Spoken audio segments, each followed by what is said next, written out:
जय श्री महाकाल।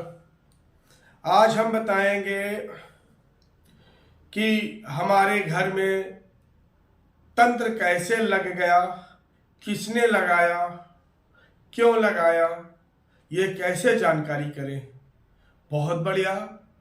हर व्यक्ति ऐसे प्रयोग को जान सकता है और समझ सकता है और उसका तोड़ भी कर सकता है। इसमें छोटी सी विधान होता है जिसको जानने की जरूरत होता है, समझने की जरूरत होता है, क्योंकि बहुत लोग निगेटिव एनर्जी से परेशान हो जाते हैं। भूतों से निगेटिव एनर्जी के साथ में तंत्र कर दिया जाए, ठीक, राह चलते लग जाए और ये सारी चीजें हो जाती है शारीरिक साथ, और इसके बाद शरीर में समस्त रोग उत्पन्न होने शुरू हो जाते हैं। समझ में नहीं आता है कि मेरे साथ में क्या हो रहा है, और गलत लोगों के साथ में जा करके दिखाना भी शुरू कर देते हैं, तो कोई इम्प्रूवमेंट, कोई फायदा भी नहीं होता है और बहुत ज़्यादा मुझे नुकसान होने लगता है। कुछ दिन बाद अगर सही भी हो गया तो जो 4-10 दिन के लिए फायदा हो गया, इसके बाद दोबारा फिर दिक्कत हो गई। और मैं पता भी करता हूँ तो गलत तरीके से लोग बता देते हैं, और बताने के बाद में हम आपस में लड़ जाते हैं। लड़ने के बाद वो परिवार टूट जाता है, बिखर जाता है, कुछ समझ में नहीं आता है। और इसी के चलते लोगों ने भ्रांतियां बहुत ज़्यादा फैला रखी है। तो ऐसा प्रयोग आप अपने हाथ, ठीक है, और स्वयं कर सकते हो। जब कोई कठिन और जटिल चीज़ें हो तो आपको किसी अच्छे जानकार जो तंत्रोच्चार्य हो उनसे मिल करके, किसी अच्छे साधक से मिल के अपना ये कार्य करा सकते हैं। क्योंकि तंत्र ऐसी चीज है जिसको लग जाता है वही जानता है कि मेरे साथ क्या होता है, और जिसको नहीं लगता है वो नहीं जानता है कि उसको क्या प्रॉब्लम है या अगले का कष्ट नहीं समझ में आता है। तो इससे बचने के लिए वो छोटा सा उपाय है जो आप अपने घर में कर सकते हो, और करने से अपना निदान उसको ख़त्म कर सकते हैं। और बहुत पावरफुल और बहुत छोटा और साधारण है। अपने घर में बैठ के नित्य पूजा करना होता है, जिसके माध्यम से आप ये सारी चीज़ें कर सकते हैं।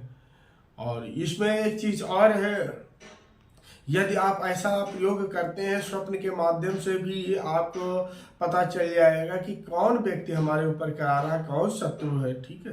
लेकिन उसके लिए पूर्ण आस्था विश्वास के साथ में भगवान के शरण में रहना है, तभी ये पूर्ण होता है। और आप इसको सोचते नहीं मुझे आस्था और पूर्ण विश्वास नहीं, मैं ऐसे करता हूँ, तो कोई मतलब नहीं है।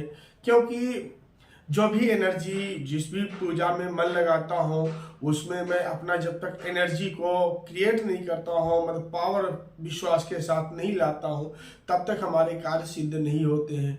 क्योंकि जब तक क्योंकि कोई भी एनर्जी अगर क्रिएट करता हूँ, किसी एनर्जी से जुड़ता हूँ, वो एनर्जी अभी सूक्ष्म अवस्था में पड़ी हुई है, ठीक है, वो आपको ज्ञात नहीं हो रहा, आपको नहीं पता है। लेकिन जब आपके विश्वास के साथ में आपकी एनर्जी ऊपर को चढ़ती है तो आपकी एनर्जी से वो एनर्जी आपके साथ एक्टिव होती है, तब वो कार्य करना शुरू कर देता है।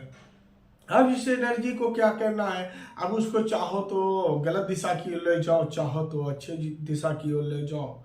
तो चलिए मैं बताता हूँ कि जैसे कोई अगर करा दे, ठीक है, आपके ऊपर, तो कैसे पता करें और बहुत उत्तम है, और उसको कैसे नष्ट भी करें।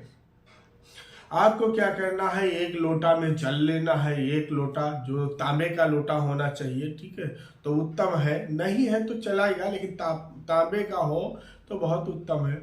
उस लोटे में आधे से ज़्यादा जल ले लेना है। जल लेने के बाद में आप पूजा स्थान पे जो भी देवी देवता का वास आप अपने घर में बना रखे हो, जैसे कोई भी कुल देवी देवता का वास आप बनाते हो, तो उसको उसी हिसाब से आपको देखना और समझना होता है।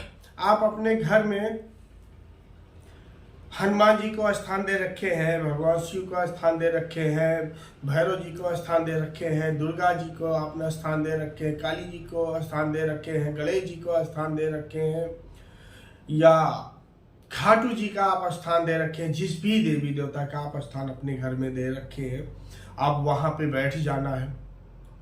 वहाँ पे बैठ जाने के बाद में एक जल लेकर के और 11 रुपये लेकर के ठीक, पूजा स्थान पे बैठ जाना है। बैठने के बाद वहाँ पे आपको अपने भगवान इष्ट के सामने बैठ के हाथ जोड़ करके प्रार्थना करना है।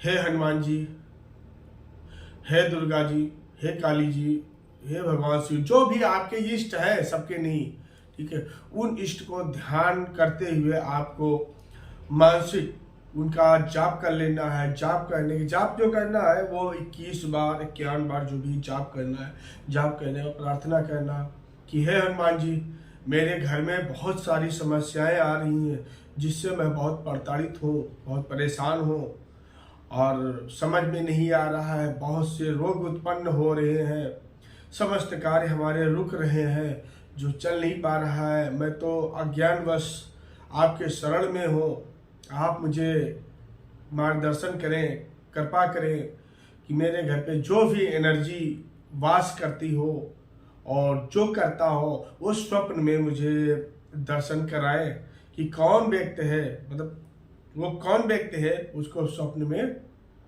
हाजिर करें, ठीक है, या फिर आप मुझे आभास कराएं कि ऐसा व्यक्ति आपके साथ में है।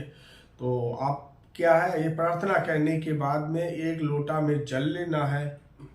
जल लेने के बाद में आपको बाएं हाथ में, हाँ, दाहिने हाथ में जल लेना है। आपको लोटे में लेकर के दाहिने हाथ में जल लेना है। जल लेने के बाद में संकल्प करना है, हे हनुमान जी, मैं आपकी नित्य हनुमान पंचमुख कवच या मंत्र जाप बीजक आपका 11 दिन तक ज्योति जला करके रोज सुबह या शाम पाठ करूंगा या जाप करूंगा। और इस 11 दिन में हमारे साथ में जो दिक्कत है, जो समस्या है, वो नष्ट किए जाए और मुझे बताया भी जाए कि मेरे साथ में कौन तंत्र प्रयोग कर रहा है, कौन मेरा नुकसान चाह रहा है। ऐसा करते हुए आपको जल को अपने पास में ही नीचे जमीन में, पृथ्वी पर डाल देना है। डालने के बाद में आपको 11 रुपया लेकर के, ठीक है, हनुमान जी, दुर्गा जी, काली जी, जो भी आपके इष्ट हैं उनके सामने रख देना है। रख करके बोलिएगा ये 11 रुपये का, ठीक है, जो प्रसाद है, यदि हमारा ये 11 दिन में सारी चीज़ें सही हो जाए और मुझे पता चले जाए कि ये समस्या मेरे साथ में कौन कर रहा है। इसके बाद 11 दिन पूर्ण होने पे 11वें दिन हम आपको इस 11 रुपये का प्रसाद चढ़ा करके और पूरे घर में अपने सदस्य ही लोग खाएंगे, ठीक है। ऐसे अर्जी करते हुए आपको नित्य प्रतिदिन जाप करना है।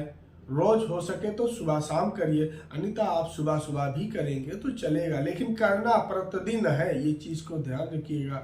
जब आप ऐसा करते हैं तो आपको 2 से 3 दिन बाद ही आपको पता चलना शुरू हो जाएगा, स्वप्न के माध्यम से आभास होना शुरू हो जाएगा कौन व्यक्ति है जो तंत्र करा रहा है। यदि आपकी पूजा में पूर्ण आस्था विश्वास है और बहुत ज़्यादा लगन है तो यकीन मानिए कि ये भी पता चलेगा कि किस तांत्रिक के द्वारा कराया जा रहा है। और आप ये 11 दिन करने के बाद, ठीक, उस 11 रुपये को क्या करना है कि उस 11 रुपया को आप ले करके पहले दिन ही, जब संकल्प लिया है तो पहले दिन आप घर के चारों ओर घूम लेना है, क्लॉकवाइज घूम लेना है उस 11 रुपये को लेकर के। इसके बाद वहाँ रख दीजिए। 11वें दिन उस 11 रुपये का प्रसाद आपको लेके आना, हनुमान जी के या दुर्गा जी, काली जी, जो भी आपके इष्ट हैं उनके सामने रखना है। रखने के बाद में प्रार्थना करना है, मेरे 11 दिन पूरे हो गए हैं और हमारे घर की सुरक्षा बना के रखिए और कभी भी हमारे घर पे किसी प्रकार की कोई बाधा ना आने पाए। और उसका प्रसाद लाने के बाद उसको आप अपने घर में भोग लगाने के बाद घर में सभी लोग उसको सेवन कर लीजिए। घर का सदस्य ही सेवन करेगा, घर से बाहर का कोई उसको ग्रहण नहीं करेगा। और ऐसे करने से आप लोगों के जो शारीरिक ऑरा है वो भी स्ट्रांग हो जाएंगे और आपके पूरे घर की रक्षा होना शुरू हो जाए। बहुत सरल उपाय है जिसको सभी लोग करिए, बहुत उत्तम है। इससे हर कार्य भी संभव कर सकते हो। संकल्प में बहुत ताकत होती है, सिर्फ बस विश्वास व आस्था के साथ करिए, आपका कार्य संपन्न होगा।